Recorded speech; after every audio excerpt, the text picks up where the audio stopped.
The pencil sketch is the size of the glass the CD pieces will be glued on. Trace over with a black marker and tape down so it won't move. Number all pieces and make sure they fit within the size of the CD.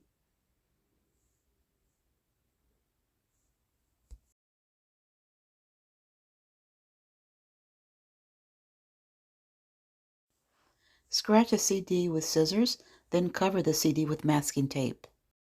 Press tape down well with another CD.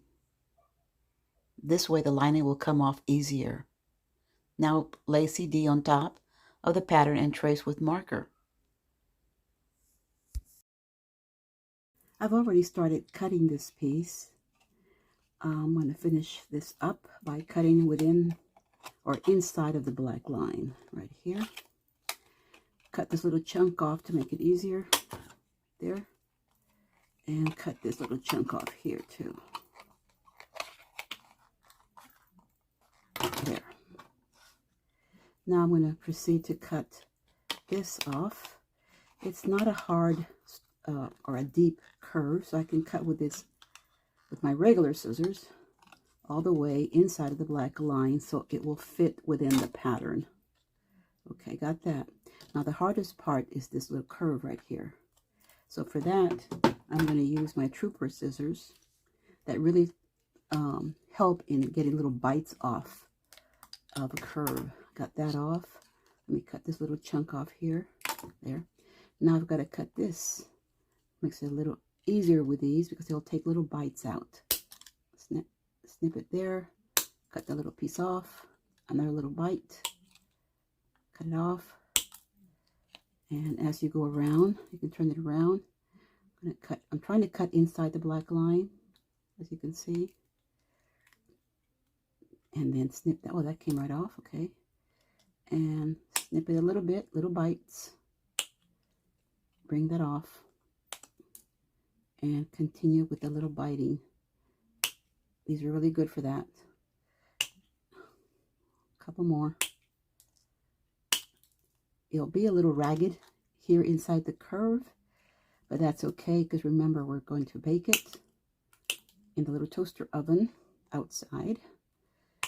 And this little curve and the ragged edges of it will probably melt nicely within themselves. So it'll be okay. Get one more little snip and that's it for this. I can see a black line there, so I'm going to go ahead and cut it to make sure it fits the pattern. There. Okay, here's the pattern. And hopefully it fits in there. Let's see. You can see it there, right there. Yeah, it looks pretty good. Place a check mark on the pattern as soon as you have cut both pieces.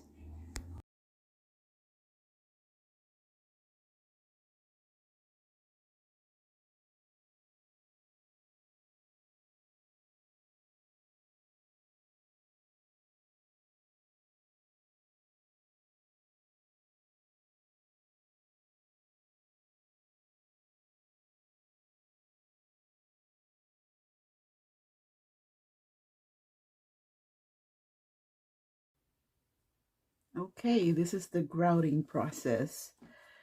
I already started a little bit, but I can see that it's a little bit too watery. I added some black acrylic paint as well, but it's not dark enough yet. So here goes, a bit more.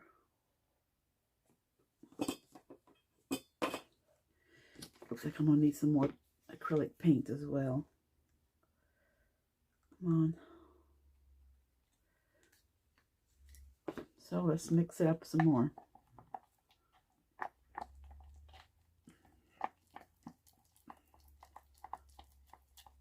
Here we go. I think I finally got the consistency that is needed for the grout.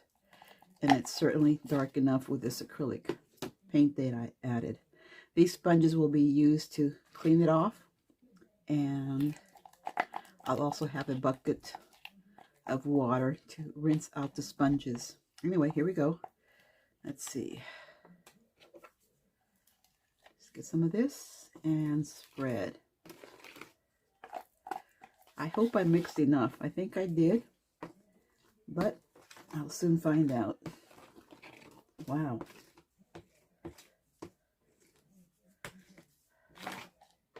I'll keep working on this for a bit to make sure. I think this is going to be enough though.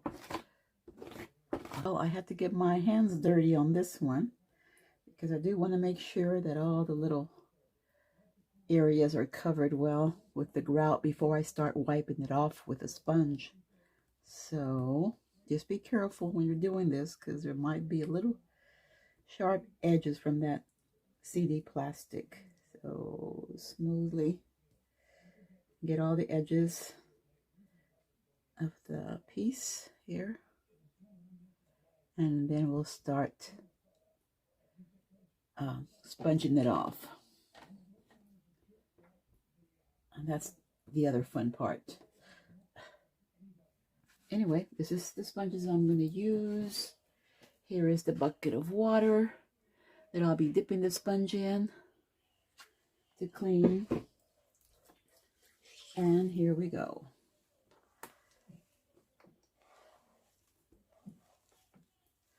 Each time you do this, you have to, of course, rinse out the sponge in that bucket. It makes it handy that it's right next to you because you don't have to run to the sink or anywhere else to rinse it off. Here we go again. It'll take a few times of doing this before you see it nice and clean. And even then, after it dries, it'll leave a little haze on it. And you'll still have to wipe that off a couple of times. And I give it the final touch with some alcohol or just plain water, but I use alcohol for the final touch to clean it really good. Let's see. I just take a few more wipes and I'll show you the end result. Unfortunately, some of the grout seeped in under a couple of the pieces. You may not be able to see it from there, but right here, it seeped right in there. And I knew there was a gap there, but I forgot to seal it. And right here, the grout seeped in. I forgot to seal that because I could tell it was a little bit up. I should have just laid some more glue on the edge and that would have protected it. But it is what it is. So now I'm going to clean out these little spots, perhaps that have some grout. Let's see, some little indentation here. Just wipe it with a little brush. Grout out that little spot. Let's see, maybe that won't come off. Some don't, but they're just little spots where the little tile bubbled up and make little indentations there. Clean that out. Let's see, let me turn it around. Let's see, where else? I don't see anything else. Let me turn it around again. I still this little spot right in here. I might have to use a safety pin on that little spot to bring it out. It's just a little indentation in the CD plastic where the grout went in. And I didn't catch that before I grouted it. I guess I was in a bit of a hurry since I'm filming this one. So I didn't take care of all those little details that I should have. Nonetheless, I think it's going to look pretty once I put it in the frame and hang it in the window. I'll still need to clean it a couple of more times because as it dries, it'll have a haze right over it. And I'll wipe that down at least twice. And then it'll be able to be put in the frame. Of course, I'm going to lay another piece of clear glass right on top of it and then put it in the frame that it came with. That way it's protected. I could also use resin, but since I've never done that, I've been told that it would probably work really well. And I might try it next time, but for now, I'm going to use glass. And just, yeah, that came out. And just cover it with glass before I hang it in the window.